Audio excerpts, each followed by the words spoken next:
नमस्कार।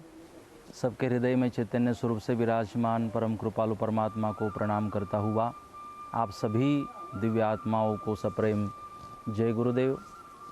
और मुझे बहुत ही प्रसन्नता है कि निष्कलंक धाम सतपंथ चैरिटेबल ट्रस्ट फैजपुर के द्वारा निष्कलंक धाम में यहाँ पर बहुत ही जल्द तुलसी हेल्थ केयर सेंटर की शुभ शुरुआत होने जा रही है। इस तुलसी हेल्थ केयर सेंटर का कार्य यहाँ पर प्रगति पथ पर है और बहुत ही जल्द कुछ महीनों में यह हेल्थ केयर सेंटर आप सबकी सेवा में उपलब्ध होगा। यहाँ पर हेल्थ केयर सेंटर के द्वारा हमारे सबके स्वास्थ्य के लिए, निरामय आयु के लिए कोशिशें की जाएगी। हेल्थ केयर सेंटर के द्वारा यहाँ पर इस विचारधारा से प्रेरित होकर कार्य किया जा रहा है कि पहला सुख निरोगी काया हमारा पहला सुख है और मैं मानता हूँ अंतिम सुख भी यही है, निरोगी काया। अगर हमारी काया निरोगी होगी, शरीर स्वस्थ होगा तो जीवन को जीने का आनंद भी हम प्राप्त कर सकते हैं। यहाँ पर शरीर स्वास्थ्य के लिए भी कार्य होगा और यहाँ पर मन स्वास्थ्य के लिए भी कार्य किया जाएगा। आयुर्वेद के द्वारा, नेचुरोपैथी के द्वारा, योग प्राणायाम के द्वारा और भी जो हमारे आयुर्वेद ने पंचकर्म हैं, जो भी हमारी मूल उपचार पद्धति है, उन उपचार पद्धतियों का उपयोग करते हुए अच्छा स्वास्थ्य और मानसिक स्वास्थ्य देने की कोशिश यहाँ पर हम कर रहे हैं। और यहाँ पर उन सेवाओं को देने के लिए अच्छी से अच्छी व्यवस्था देने की कोशिश ट्रस्ट के द्वारा यहाँ पर की जा रही है। आप सबको बहुत बहुत प्रणाम और सप्रेम जय गुरुदेव। सीखो कि गुरु गुरु गोविंद सिंह पूरा परिवार बलिदान दे दिया, पूरे परिवार ने बलिदान दे दिया। गुरु गोविंद सिंह के परिवार ने और अपने परिवार के लिए गुरु गोविंद सिंह ने कह दिया था, धड़ दीजिए।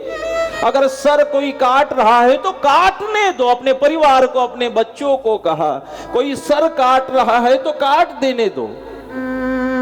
लेकिन परिवार को आज्ञा की, धर्म न छोड़िए। उस बाप ने परिवार को आज्ञा की कि कोई सर काट दे तो सर कटवा देना, लेकिन अपने संस्कारों को, अपने धर्म को मत छोड़ना। परिवार ने एक का सर कटवा दिया। अधर्मियों ने, विधर्मियों ने सर काट लिया, लेकिन परिवार के किसी एक सदस्य ने भी धर्म को नहीं छोड़ा, अपनी परंपरा को नहीं छोड़ा, समाप्त होना पसंद कर लिया। हाँ, भक्ति यही है, भक्ति का सूत्र यही है कि मैं अपने आप को समाप्त कर सकता हूं, अपने अस्तित्व को मिटा सकता हूं, लेकिन अपने भगवान से जुदा नहीं हो सकता, अपनी परंपराओं से जुदा नहीं हो सकता। ये वचन, ये शपथ जो अपने आप से ले लेता है, मुलाकात उसी से होती है, विजय उसी की होती है, अनुभूति उसी को मिलती है।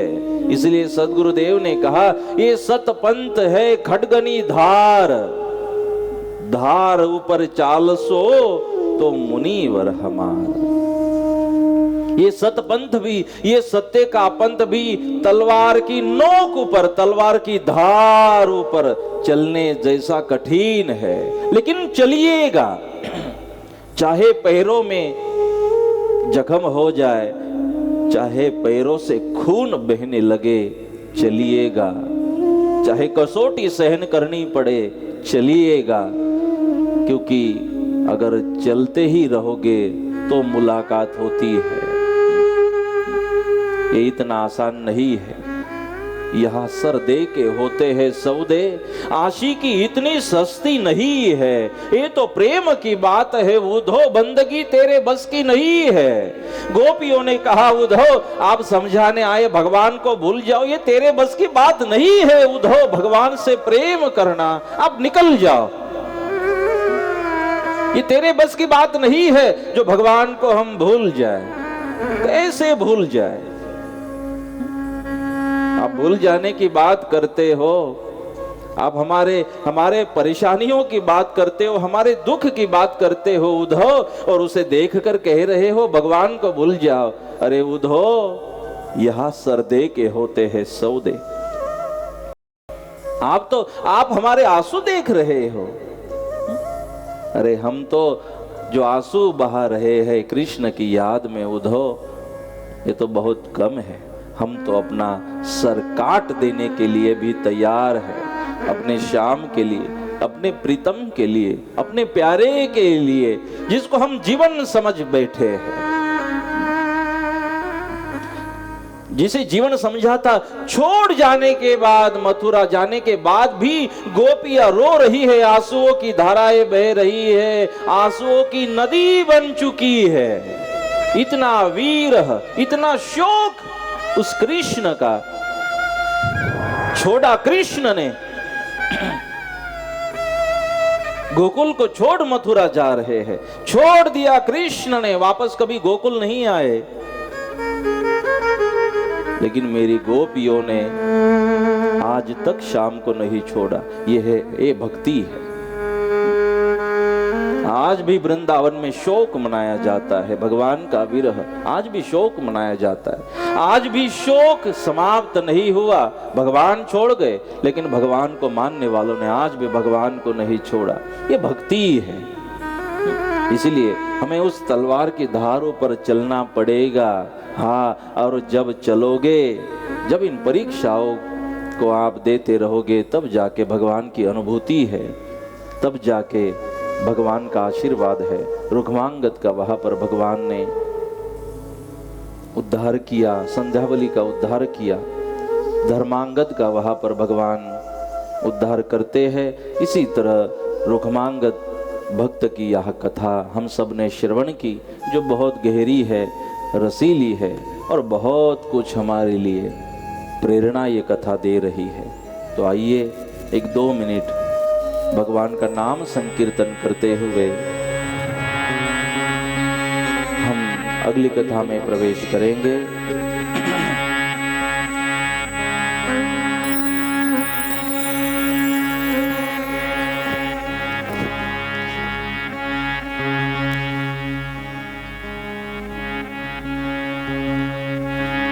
प्रभु जी तुम बड़े दयालु हो, प्रभु जी तुम बड़े दयालु हो, हरि जी तुम बड़े कृपालु हो, हरि जी तुम बड़े कृपालु हो, प्रभु जी तुम बड़े दयालु हो, प्रभु जी तुम बड़े दयालु हो, हरि जी तुम बड़े कृपालु हो, हरि जी तुम बड़े कृपालु हो, प्रभु जी तुम बड़े दयालु हो, प्रभु जी तुम बड़े दयालु हो। आइए दोनों हाथों से भाव से ताली बजाते हुए पूरे भाव के साथ,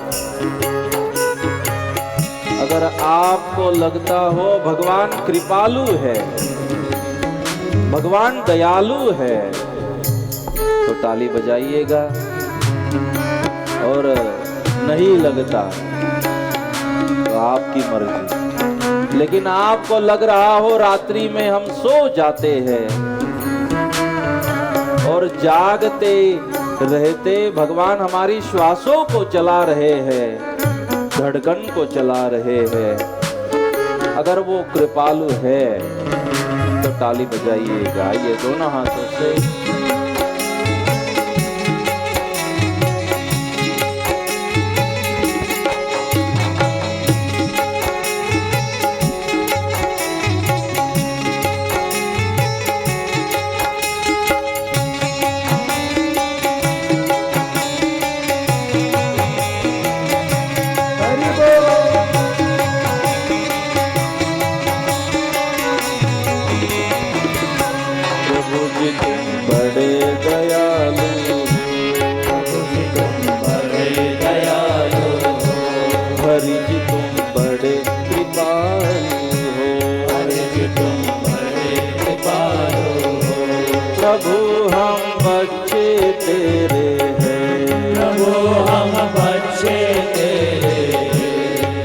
जी हम लाल तुम्हारे हैं, प्रभु जी हम लाल तुम्हारे, प्रभु जी हम बच्चे तेरे हैं, प्रभु जी हम बच्चे तेरे, प्रभु जी हम लाल तुम्हारे हैं, प्रभु जी हम लाल तुम्हारे, प्रभु जी तुम बड़े दयालु हो, प्रभु जी तुम बड़े दयालु हो, प्रभु जी तुम बड़े कृपालु हो।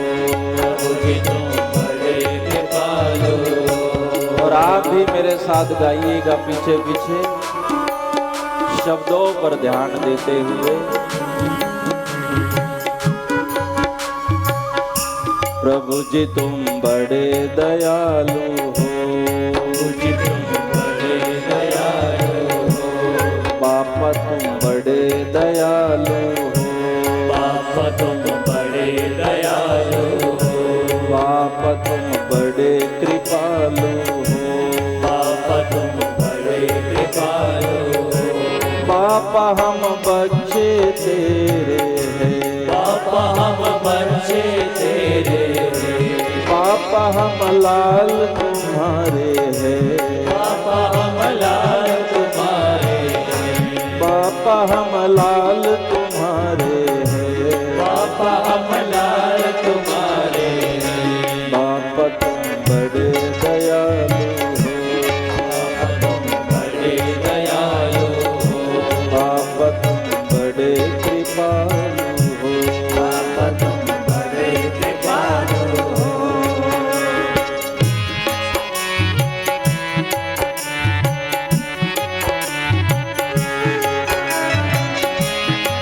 आइए एक एक मिनट के लिए ताली बापा के लिए, दोनों हाथों से ताली बजाते हुए बापा को प्रणाम करें। जो कारण बने हैं मेरे और आपके बीच में, जो कारण बने हैं इस आनंदोत्सव के लिए, उस बापा का स्मरण करें हृदय से। संत जब तक थे आनंद कराते गए, और संत आज भी आनंद करा रहे हैं जाने के बाद। ऐसे कृपालु, ऐसे दयालु संत के लिए आइए दोनों हाथों से भाव से ताली बजाते हुए प्रणाम करो।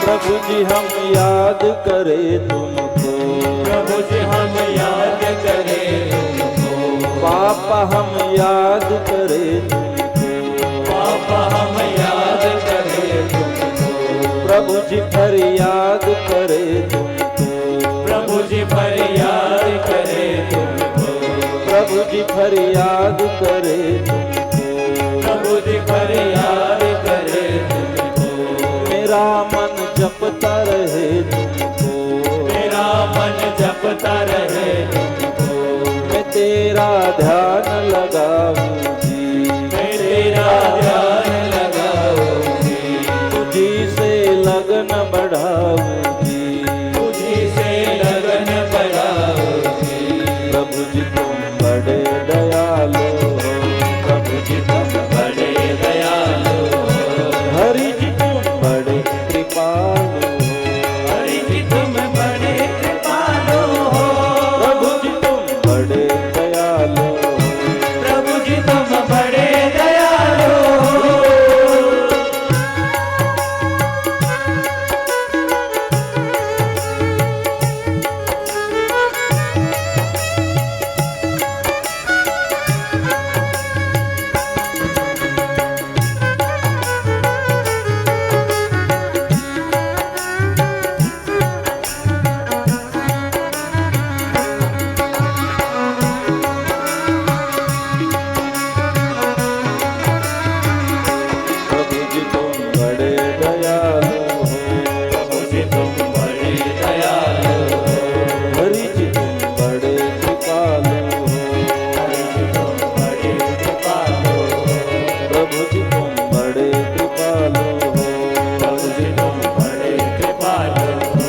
हरि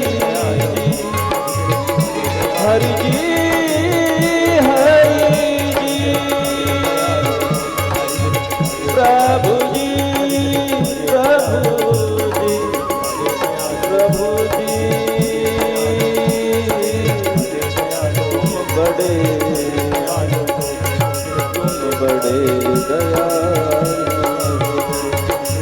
प्रभु जी तुम बड़े दयालु हो हरि जी तुम बड़े दयालु हो बाबा तुम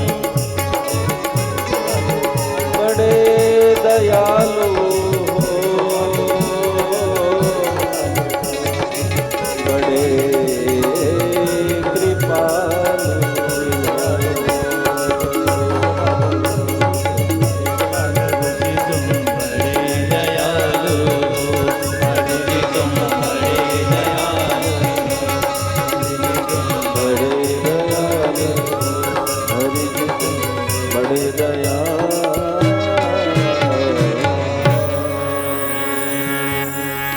श्री निष्कलंकी नारायण भगवान की जय।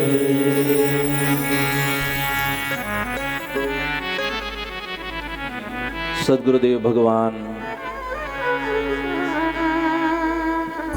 दूसरे अवतार का चरित्र वर्णन करते हुए कह रहे हैं, जैसे शंकासुर का वध हुआ, लेकिन फिर मधु कैटभ वगैरह इन दैत्यों का प्रभाव बढ़ा और फिर दानवों की शक्ति बढ़ने लगी। उसमें भी हुआ यूं, एक दिन दुर्वास जी जब ब्रह्मलोक में गए, वहां पर दुर्वास जी का सम्मान हुआ। सम्मान लेकर लौट रहे थे, गले में पुष्पमाला थी। सामने से देखा इंद्र अपने हाथी के साथ आ रहा है, देवों का राजा है, आशीर्वाद देना चाहिए। अपने गले से फूल माला उतारी और इंद्र को दी, लेकिन इंद्र ने हाथी के ऊपर रखी, हाथी ने पैरों तले कुचल दी माला। वो फूल माला आशीर्वाद स्वरूप संत ने दी थी, लेकिन इंद्र द्वारा अपमान हुआ, आशीर्वाद को समझ नहीं पाया। दुर्वासा जी क्रोधित होकर कहते हैं, इतनी घमंड इंद्र, अगर देवों का राजा ही इतनी घमंड करने लग जाए, देवों का राजा ही संतों के आशीर्वाद को समझ न पाए और संतों का अपमान करने लग जाए, आप दंड के पात्र हो इंद्र, और हाँ आपको दंड दे रहे हैं, आप सब देव निस्तेज हो जाओगे घमंड के कारण। साधुओं का श्राप लगा। और हाँ, एक बात को याद रखना, साधुओं का श्राप देवों को भी लगता है। देवों को लगा और देव निस्तेज हो गए। इसलिए कभी साधुओं के श्राप का कारण मत बनना। जो साधु है, और साधु वो है जो कल्याण चाहता है विश्व का। साधु वह है जो सबको समान जानता है। वसुधैव कुटुंबकम, वो साधु, मैं उस साधु की बात कर रहा हूं। मैं उन साधुओं की बात नहीं कर रहा जो आकर प्रवचन देते हैं भगवे कपड़ों में, समाज को बांटते हैं, संप्रदायों को एक दूसरे से लड़ाते हैं, सतपंथ के विरोध में बात करते हैं। उन साधुओं की बात नहीं कह रहा, क्योंकि साधु के वेश में तो रावण भी आया था। हम उनको रावण कह के रावण का अपमान नहीं कर सकते। वो साधु नहीं जो किसी संप्रदाय के विरोध में बात करे, वो भी मां उमिया के दरबार में। जो मां है, इस जो जगत जननी है, दुनिया की कोई मां, दुनिया की कोई मां तो वो होती है बेटा शराब पीकर लाथों से मार दे मां को, फिर भी मार सहन करने के बाद, मार खा लेने के बाद भी मां कहती है बेटा सुबह से तूने कुछ नहीं खाया, बेटा सुबह से शराब पी रखी है, थोड़ा भोजन तो कर। माँ मार खाने के बाद भी बेटे को बिठाती है, भोजन कराती है, शराब पी पी कर मर न जाए, वो माँ होती है। ये तो जगत जननी माँ है, जिसकी दृष्टि समान है। तो उन साधुओं की बात नहीं है।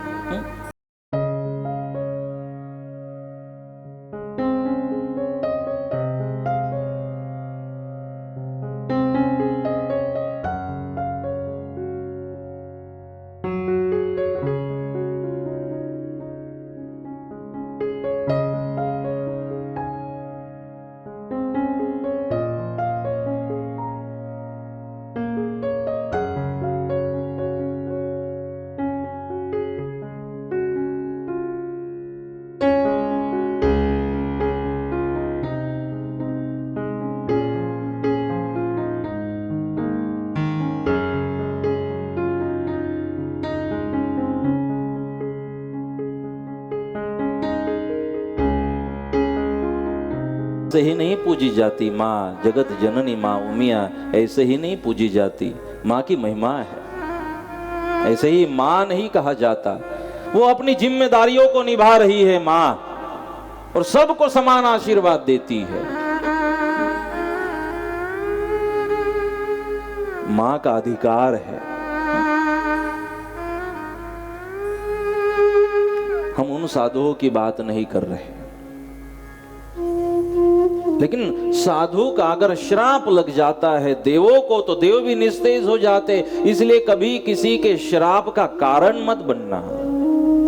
अगर श्राप लग जाए, और श्राप तब लग जाता है जब हम गुरुदेव के दरबार में भी धृष्टता करें। क्योंकि एक बात आपको कह दूं, ये गुरु का दरबार है, यह एक धाम है। ब्रह्मस्थाने कृतं पापम विष्णु स्थानेषु मुच्यते, विष्णु स्थाने कृतं पापम शिव स्थानेषु मुच्यते, शिव स्थाने कृतं पापम गुरु स्थानेषु मुच्यते, गुरु स्थाने कृतं पापम वज्रलेपो भविष्यति। ब्रह्म के बारे में कोई अपराध हो जाए तो विष्णु भगवान माफ कर देते हैं। वहां शरण जाने से, विष्णु से अपराध हो जाए तो शिव के शरण जाने से माफ हो जाता है। शिव से अपराध हो जाए गुरु के स्थान पर जाने से माफ हो जाता है। लेकिन जो अपराध गुरु के स्थान पर होते हैं वो अपराध वज्रलेपो भविष्यति, वो कभी समाप्त नहीं होते, वज्रलेप बन जाता है। इसलिए बहुत जिम्मेदारी से आया करना धाम में, चाहे कोई भी गुरु का धाम हो, दरबार हो, जिम्मेदारियों से आना चाहिए। यहाँ के अपराध माफ नहीं होते। धामों में साधना हो, धामों में भक्ति हो, धामों में बापा के जीवन चरित्र की चर्चा हो, धामों में मौन शिविर हो, धामों में सत्संग हो, हाँ धामों में ऐसी कथाएं हो। धाम इसीलिए है, ऐसी भगवत चर्चा हो। धामों में देश और समाज के कल्याण के कार्य होते रहे। और यहां भी आकर हम अगर अपराध करने लग जाए तो वज्रलेपो भविष्यति, वो उसकी माफी नहीं है। इसलिए बहुत जिम्मेदारी से आया, अगर आ ही गए हो तो जिम्मेदारियों से आया करना गुरु के दरबार में। इसीलिए इंद्र को श्राप देते हैं दुर्वासा जी, आप ही धृष्टता कर रहे हो इंद्र, इतनी घमंड। निस्तेज हो गए देव। क्यों निस्तेज होना पड़ा? संतों के अपमान से। संतों का अपमान हुआ, देवों को निस्तेज होना पड़ा। इसीलिए संत का सम्मान होना चाहिए, संतों की सूचनाओं का पालन होना चाहिए। देव निस्तेज होने के कारण दानवों का प्रभाव बढ़ा। अब देवों को तकलीफ होने लगी।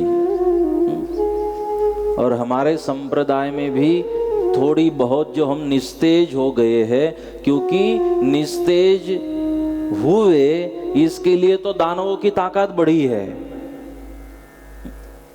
दानवों की ताकत बढ़ने का कारण बस वही दानव है जो पहले युग में होकर गए ना, कुंभकर्ण, रावण, दुशासन, दूसरों की अब्रू लेने वाला। ले तो नहीं पाया था, लेने की कोशिश करने वाला दुशासन आज भी है, अलग नामों से आते हैं। जब जरूर पड़ेगी नाम भी कह देंगे कौन से नाम से आते हैं और आए हैं आज। जब उस विषय पर जाऊंगा तब, जाना तो नहीं चाहता। मैं 7 दिनों में बापा के भाव में अपने आप को डुबाना चाहता हूं कि मैं बापा को याद करूं, बापा को कथा सुनाऊं। यही मेरा भाव है, मेरी कोशिश है। इसीलिए हम थोड़े जो निस्तेज हो गए हैं ना, इसीलिए दानवों का प्रभाव बढ़ा है। और निस्तेज होने का कारण है हमने संतों को सुनना कम कर दिया है। और जब तक आप संतों को नहीं सुनते, संत कह रहे हैं उन चीजों को याद नहीं रखते, निस्तेज बने रहेंगे। अगर वापस हमें उस तेज को लाना चाहते हैं तो हमें उस ज्ञानामृत को प्राशन करना पड़ेगा, संतों को सुनना पड़ेगा। मानते तो है, सुनना पड़ेगा। इसीलिए अब भगवान के चरणों में गिर पड़े देव, बोले हम बहुत तकलीफ में हैं, आप बचाइए। तो बोले तकलीफ में आने का कारण है संतों का अपमान। जो आशीर्वाद दिया था दुर्वासा जी ने, आपने अपमान नहीं करना था। इंद्र, दृष्टता हो गई। इंद्र ने कहा माफ कर दो। तब भगवान ने कहा कि अब आपका तेज जब तक वापस नहीं आता युद्ध नहीं होगा, जीत नहीं पाओगे दानवों को। और तेज के लिए अमृत चाहिए। बोले अमृत कहाँ मिलेगा? समुद्र मंथन। और शायद यहां नारायण स्वरूप में बापा है। और बापा ने कहा जब तक तेज नहीं आता आप उन दानवों से लड़ नहीं सकते। और वो तेज हम सबको तब आएगा जब दशावतार कथा का ये मंथन होगा, ये विचारों का मंथन होगा, तब वो ज्ञानामृत निकलेगा। और उस ज्ञानामृत को प्राशन करने के बाद आप जीत सकते हो उन दानवों से। ये मंथन है। और जरूर इस मंथन से जो अमृत निकल रहा है प्राशन करिएगा। और मुझे विश्वास है बचपन 10 उम्र में हमने इस ज्ञानामृत को, गुरु के दिए हुए अमृत को प्राशन कर लिया। तब से लेके आज तक अंतिम श्वास तक बस भगवान के बने रहने का संकल्प किया है। ये ताकत होती है पीने के बाद। पीने के बाद ये ताकत होती है, हम अपने लिए नहीं, हम देश और धर्म के लिए जीने लग जाते हैं। इसलिए पीजिएगा इस अमृत को। ये भी रामदास से जनार्दन बनाएगी आपको, ये भी तुलसी बापा बनाएगी, ये नथुराम बापा, ये रामदास बापा बनाएगी आपको पीने के बाद ज्ञानामृत को। इसलिए समुद्र मंथन की आज्ञा की भगवान ने। फिर वासुकी नाग को वहां पर जिम्मेदारी दी, मंदार पर्वत रखा और कहा दानवों की भी सहायता लेनी पड़ेगी। दानवों की सहायता ली, मंथन शुरू हुआ। लेकिन पहले मुख का हिस्सा पकड़ा हुआ था देवों ने, तो दानवों ने कहा मुख की तरफ तो हम चाहिए। दोनों ने जगह बदल दी। अब जब उस शेष नाग को तकलीफ हो रही थी, उस समय समुद्र मंथन होते होते उसके उस जहरीली श्वास के कारण दानव मरने लगे। तब दानवों को लगा कि हम जहां पर थे वही ठीक थे, हम आग्रह नहीं करते तो दुख नहीं होता। मतलब दानवों ने कहा हमें दुख आग्रह से होता है। नवग्रह तकलीफ नहीं करते, आग्रह तकलीफ करता है। लेकिन अब करे तो क्या करे, समुद्र मंथन शुरू हुआ। अब होने में दिक्कत आ रही थी, पर्वत नीचे अटक गया था। फिर भगवान को प्रार्थना की कि आप मदद करें। तब भगवान ने अपना दूसरा अवतार वहां पर प्रकट किया, कूर्म अवतार, कच्छ अवतार, जिसकी पीठ मजबूत है, जो जलचर है, पीठ पर अपने पर्वत को तोल रखता है और दुष्टों से युद्ध भी कर सकता है। तो विष्णु भगवान ने अपने दूसरे अवतार को यहाँ पर प्रकट किया। बोलिए कुर्म भगवान की जय, बोलिए कच्छ भगवान की जय। भगवान कच्छ स्वरूप में आए, पर्वत को अपने पीठ ऊपर धारण किया। अब आसानी से मंथन होने लगा, क्योंकि भगवान के नाम का आधार ही लेने के बाद मंथन शुरू होता है। तो मंथन शुरू हुआ और फिर उसमें से जहर निकला जो भगवान महादेव प्राशन कर लेते हैं। क्योंकि आप कोशिश करो, पहले तो जो भी काम करने निकले हो पहले तो जहर ही आएगा, पहले दिक्कत आएगी, फिर जहर भी महादेव। और जैसे ऐसा कोई भी आयोजन हो ना, तो आयोजन में पहले तो जहर ही आएगा, लेकिन महादेव बनना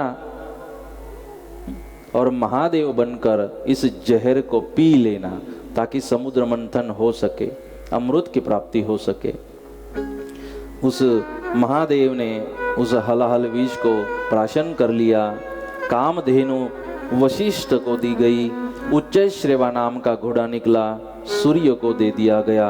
ऐरावत नाम का हाथी, वृक्ष, पारिजात, रंभादि अप्सरा वहां पर इंद्र को दे दी गई। पद्मराग, कौस्तुभ मणि, सारंग धनुष्य और शंख विष्णु को दे दिया गया। लक्ष्मी निकली। लक्ष्मी निकलते ही झगड़े शुरू हुए, लेकिन लक्ष्मी ने कहा मैं चाहूंगी उसके पास ही जाऊंगी और उसका वर्ण करूंगी। तो लक्ष्मी ने नारायण का स्वीकार कर लिया। तब से लक्ष्मी नारायण की बनी। इसीलिए लक्ष्मी चाहिए तो हम नारायण के बने, क्योंकि वो लक्ष्मी नारायण के पीछे है। हम उसके घर वाले को भूल जाते और उसे याद करते, इसलिए वो नाराज रहती है। उसके घर वाले के नाम से पत्रिका दे दो, वो अपने आप आएगी। उसके नाम से अलग पत्रिका देने की जरूरत नहीं है। घर वाले के सम्मान में उसका सम्मान है। लक्ष्मी नारायण की बनी। और फिर सुरा देवी निकली, शराब वो असुरों ने ली। और फिर जिस लिए अमृत के लिए जो कोशिशें चल रही थी, फिर धर्मंतरी भगवान अमृत कलश लेकर प्रकट हो गए। भगवान विष्णु मोहिनी स्वरूप में आकर कहते हैं, दो अलग अलग पंक्ति में आप बैठ जाइए, मैं आपको अमृत पिलाती हूँ, आप झगड़ा मत करो। अब दानवों ने भी कहा चलो ठीक है। उनको पता नहीं था विष्णु स्वरूप है ये मोहिनी। और फिर दोनों को बिठाए। देवों को अमृत पिला रही थी मोहिनी, और फिर दानवों को सुरा पिला रही थी। राहु ने कहा जब ये देवों को अमृत देने के बाद कुछ गड़बड़ तो हो रही है, बर्तन बदल रहा है, कोई जादू तो हो रही है। हम ढीले होते जा रहे हैं दानव, और ये देव तो टाइट होते जा रहे हैं, कुछ तो गड़बड़ है पीने में। बोले मैं पंक्ति तो बदल करूं। कई बार दो जगह अगर भोजन की व्यवस्था है, पहले हम वो सोचते हैं ना मेनू क्या है, फिर उसके बाद नक्की करते कौन सी पंगत में जाना है, कौन से प्रोग्राम में जाना है। तो इसने पंक्ति बदल दी, और जैसे अब नीचे गर्दन करके बैठ गया, पहचान न ले कोई। और फिर जैसे उसको अमृत मिला, अमृत पिया, कंठ तक गया, तब दिखाई दिया ये तो राहु है। भगवान अपने मूल स्वरूप में आए, उसकी गर्दन उड़ा दी सुदर्शन चक्र से। तब दानवों को पता चला कि ये मोहिनी नहीं, ये तो विष्णु है। फिर झगड़ा हुआ, युद्ध हुआ। लेकिन अब तो अमृत जिन सतपंथियों ने प्राशन कर लिया था, अब वो जीत गए। जो समझ चुके थे ज्ञानामृत को प्राशन करने के बाद कि हम सही है, हम योग्य है, ये हमारी सनातन परंपरा है, ये हमारी सत्य की परंपरा है, ये मनुष्य जन्म की कल्याण की परंपरा है। हमारे वडील योग्य थे, सही रास्ते पर थे, और हम भी योग्य सही रास्ते पर है। अब देव समझ गए ज्ञानामृत मिलने के बाद। और फिर दानवों से युद्ध हुआ, दानवों को पराजित कर दिया, दानवों का वध कर दिया। कुछ दानव ऐसे थे जो सुधरने वाले नहीं थे, उनका तो वध ही कर दिया।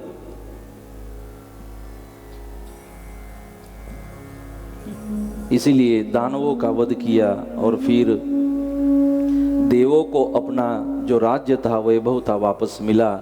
ये समुद्र मंथन अमृत की बात है। ये सब हमारे भीतर भी है। ये जो पर्वत है मंदार पर्वत, वो हमारे भीतर ही है और समुद्र मंथन की आध्यात्मिक चर्चा है। तो इसी तरह से भगवान ने अपने दूसरे अवतार में इन भक्तों को मदद की, अपना अवतार प्रकट करते हुए। इसमें अम्बरीश की कथा आती है कि राजा अम्बरीश को भगवान का आशीर्वाद मिला। दुर्वासा जी ने श्राप दिया था, लेकिन भगवान ने कहा कि दुर्वासा जी गलती आपकी है, आपने जो कहा इसके जन्म मृत्यु के चक्र को इसे सहन करना पड़ेगा, उससे इसे मुक्त करो। फिर दुर्वासा जी के ऊपर क्रोधित होकर भगवान ने अपना सुदर्शन चक्र छोड़ा और जब दुर्वासा जी अम्बरीश को शरण आए तब सुदर्शन चक्र ने उनका पीछा छोड़ा। तो जिन्होंने श्राप दिया था उनको भी माफ कर दिया अम्बरीश ने। भक्त ऐसे होते हैं, इसलिए भगवान को वो प्रिय होते हैं। भगवान को प्रिय इसलिए होते कि अपने को तकलीफ देने वाले को भी प्रार्थना करते, भगवान इसे माफ कर देना। ये स्वभाव तुलसी बाबा बनाता है। ये खाली व्रत और साधना से नहीं होता, इसलिए तकलीफ देने वाले को भी माफ करते, इसलिए भगवान को पसंद होते हैं भगत। तो भक्त का उद्धार भगवान ने वहां पर किया। तीसरे अवतार की सुंदर ऐसी कथा है वराह अवतार की। वराह अवतार भगवान ने जो धारण किया, महावराह अवतार, तो इसमें भगवान ने कोशिश की है इस अवतार में कि जो हिरण्याक्ष था, उस हिरण्याक्ष ने कहा मैं ही भगवान हूँ। मंदिर जाने वालों को रोकने की कोशिश की, भगवान की पूजा करने वालों को रोकने की कोशिश की, किसी को माला नहीं करने दे, किसी को याग नहीं करने दे, किसी को भक्ति नहीं करने दे, किसी को मंदिर नहीं बनवाने दे। मंदिर बना है तो मंदिर तुड़वाए, किसी को मंदिर जाने से रोके, किसी संप्रदाय की निंदा करे, किसी धर्म की निंदा करे। ये हिरण्याक्ष ने चालू कर दिया और इतना पाप बढ़ा, इतना पाप बढ़ा कि इस पाप के भार से पृथ्वी रसातल जाने लगी। पाप का भार बढ़ा। अब पृथ्वी माता, गौ माता, सज्जन संत भगवान को प्रार्थना करने लगे कि हे भगवान, अब पाप का भार बढ़ा है, ये अधर्म बढ़ा है और ये अधर्म अब धर्म को तकलीफ दे रहा है। भगवान को प्रार्थना की और भगवान ने कहा ठीक है, अब मेरे भी अवतार का समय हुआ है। भगवान आकर उस हिरण्याक्ष को समझाते हैं। हिरण्याक्ष जब समझता नहीं, हिरण्याक्ष नरक में जाकर छुप जाता है। भगवान ने कहा ऐसे अधर्मी देश समाज और धर्म को तोड़ने वाले, भाई भाइयों को तोड़ने वाले और नियानियों के आंखों के अश्रु बनने वाले, आंखों में अश्रुओं का निर्माण करने वाले ऐसे जो अधर्मी है वो नरक में जाकर छिप जाए। मैं महावराह अवतार धारण करके आऊंगा और उनका वहां जाकर भी वध करूंगा। और इसी नियम के अनुसार भगवान विष्णु महावराह अवतार धारण करते हैं, अपना तीसरा अवतार।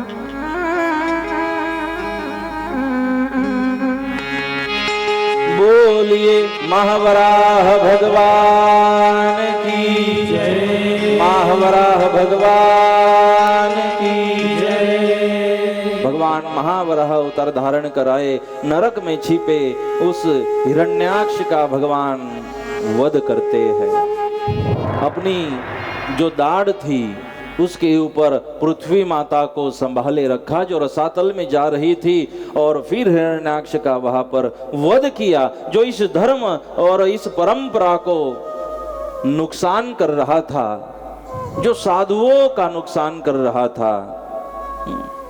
उन साधुओं को के रक्षा हेतु और विनाशाय च दुष्कृताम, और जो दुष्ट है उनका विनाश करने हेतु भगवान ने अपना तीसरा अवतार प्रकट किया, पृथ्वी की रक्षा की है और उन दानवों का वध किया है। इसीलिए जरूरी नहीं है हमने चिंता करना। जब समय आ जाता है भगवान ऐसे ऐसे स्वरूप लेकर आते हैं और विधर्मियों का नाश करते हैं। इसीलिए भगवान का तीसरा अवतार, इसमें भक्त ध्रुव की एक सुंदर कथा का वर्णन सद्गुरुदेव ने किया है। उस ध्रुव के चरित्र को स्मरण करते हुए आज की कथा को यहाँ हम विश्राम देंगे। यह समय बहुत जल्दी पूरा हो जाता है क्योंकि ये धाम में कथा है, तीर्थ में कथा है, इसलिए यहाँ की अनुभूति अलग है।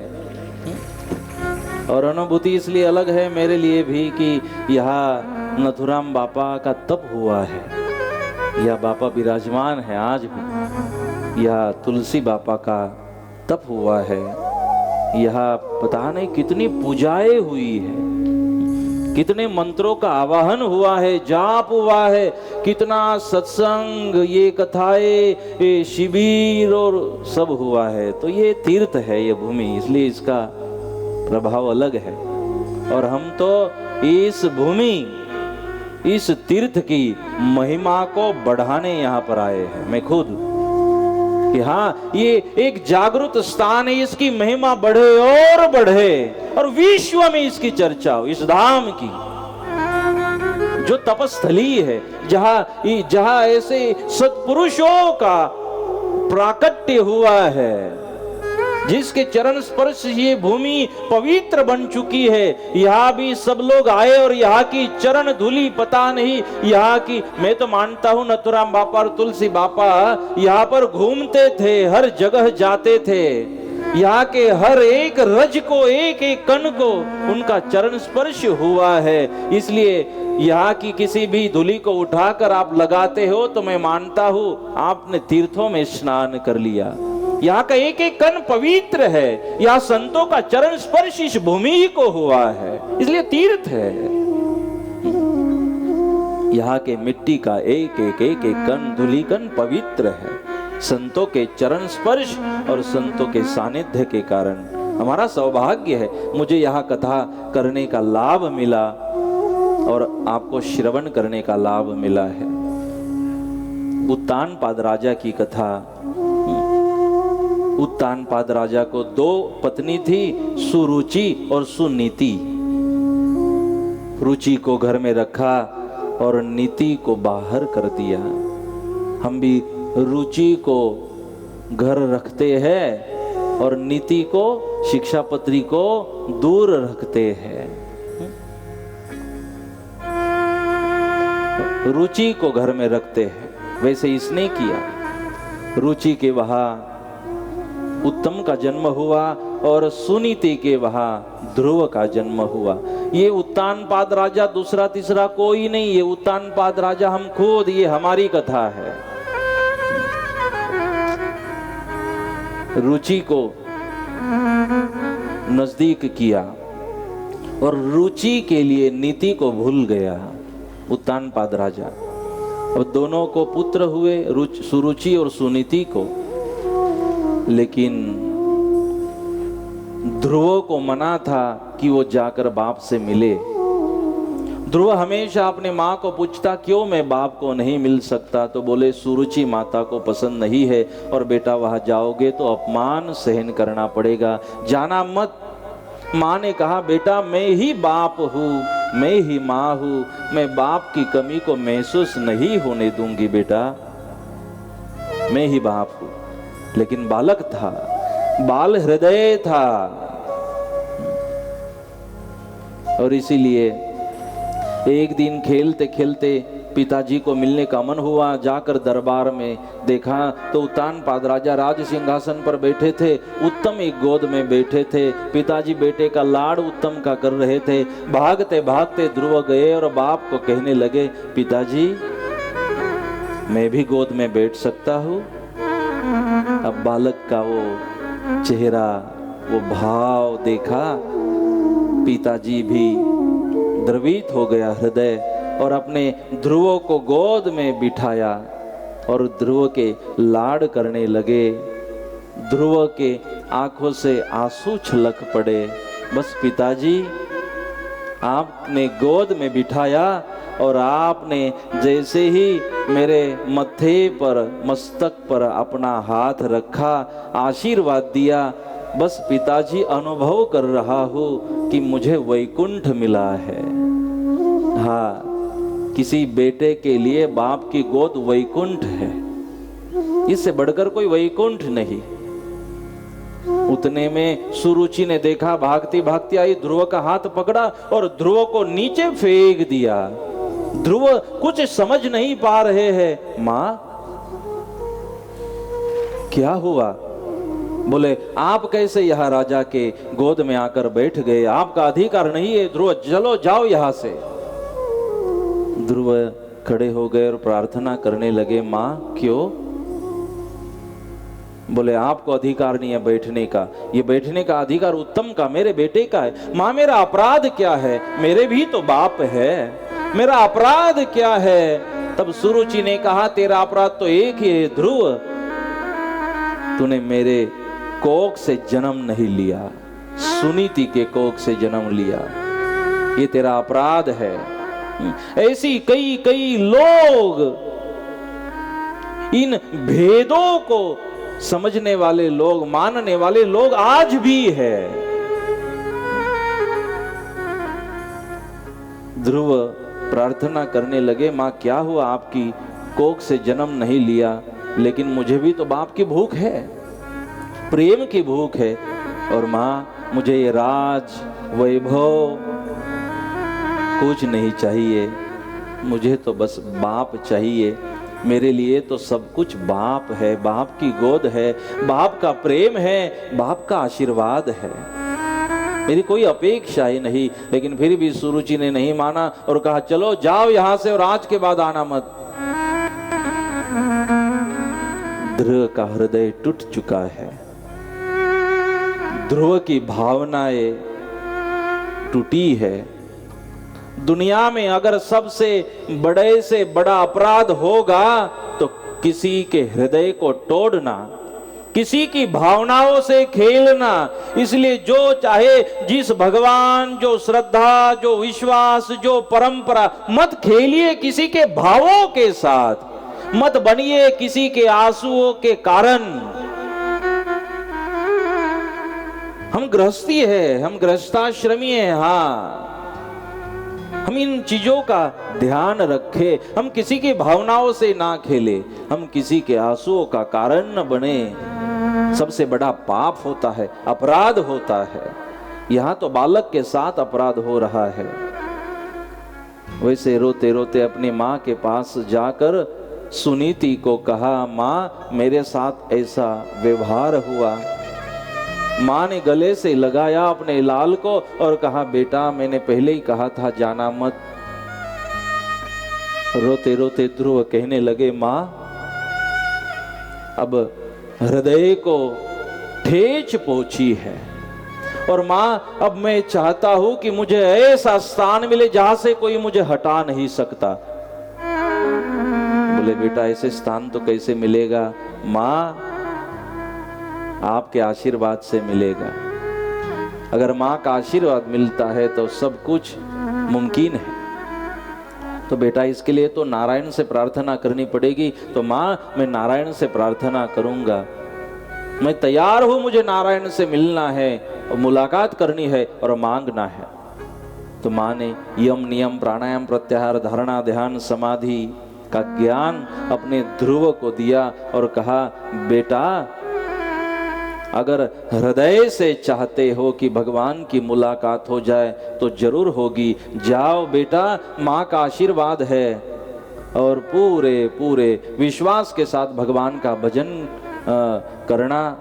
माँ का आशीर्वाद लेकर ध्रुव जंगल की ओर भगवान की मुलाकात करने के लिए वहां से निकल पड़े हैं।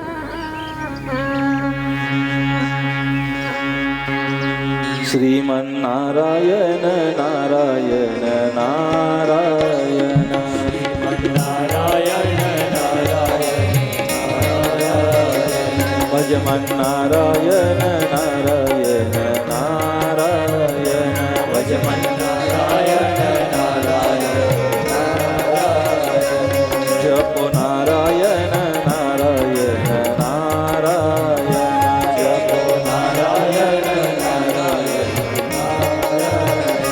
ध्रुव जंगल की ओर निकल पड़े हैं। माँ ने नारायण का भजन दिया था, उस भजन को मंत्र बनाया कि माँ के दिए हुए इस मंत्र को हम माध्यम बनाएंगे और भगवान से मुलाकात करेंगे। माँ ने नियम दिए और नियम के साथ ध्रुव वहां जंगल में जा रहे हैं भजन करते करते। इस बाल अवस्था में, बाल अवस्था से भगवान को मिलने की हृदय में तड़प उठी है। कईयों को तो मृत्यु का समय समीप आ जाए फिर भी भगवान का भजन नहीं सूझता। यहाँ ध्रुव को बचपन में भगवान की याद आ रही है, भगवान को मिलने की तड़प हृदय में जाग उठी है। आइए दोनों हाथों से हम भी भजन करते हुए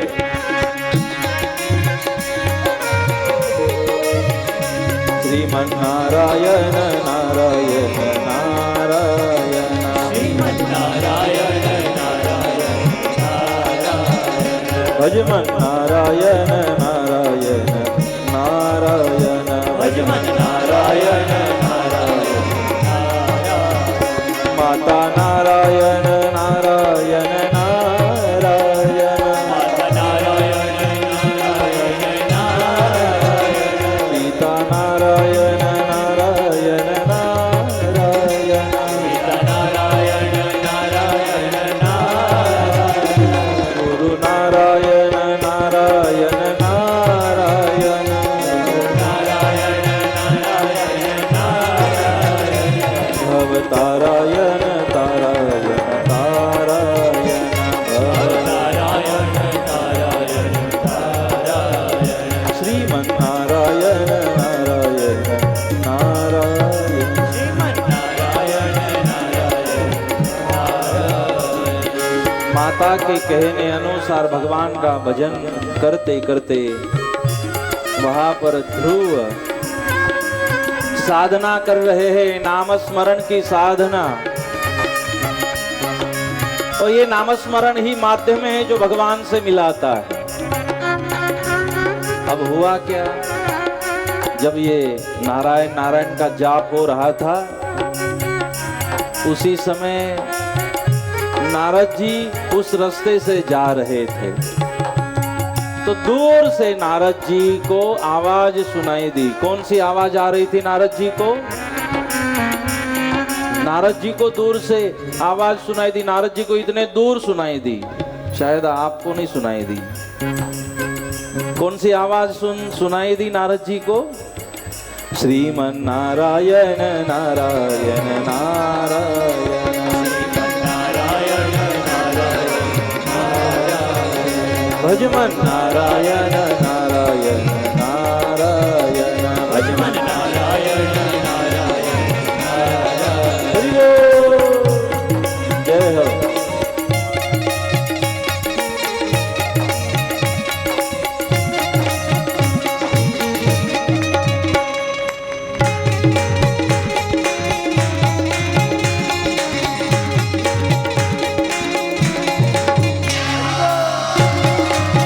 हरि हरि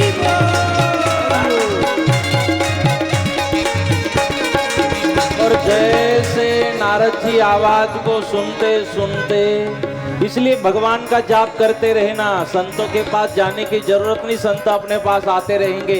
इस आवाज में इतनी ताकत है, बस भजन करते रहिए, घर बैठे मिल जाता है।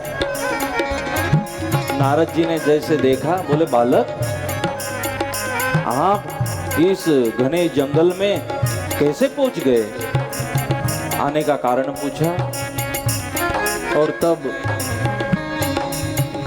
भगवान को मिलने में आया हूँ और मैं भगवान का भजन इसलिए कर रहा हूँ कि नारायण की मुलाकात हो जाए, मुझे आशीर्वाद मिल जाए। बोले डर नहीं लग रहा?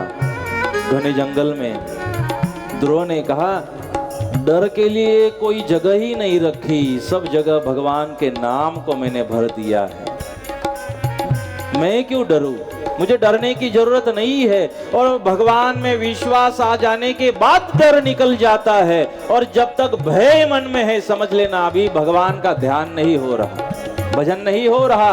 विष्णु गुरुदेव दे रहे हैं। ओम नमो भगवते वासुदेवाय।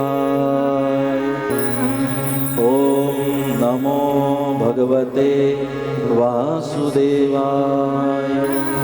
ओम नमो भगवते वासुदेवाय। और भगत को कहा, आंख बंद करते हुए इस मंत्र का जप चालू रखना जब तक नारायण नहीं आते। भगत ने कहा, शिष्य ने कहा, जी गुरुजी। और आशीर्वाद देकर नारद जी वहां से निकल पड़े और यहाँ भगत ने अपने नाम स्मरण को शुरू कर दिया।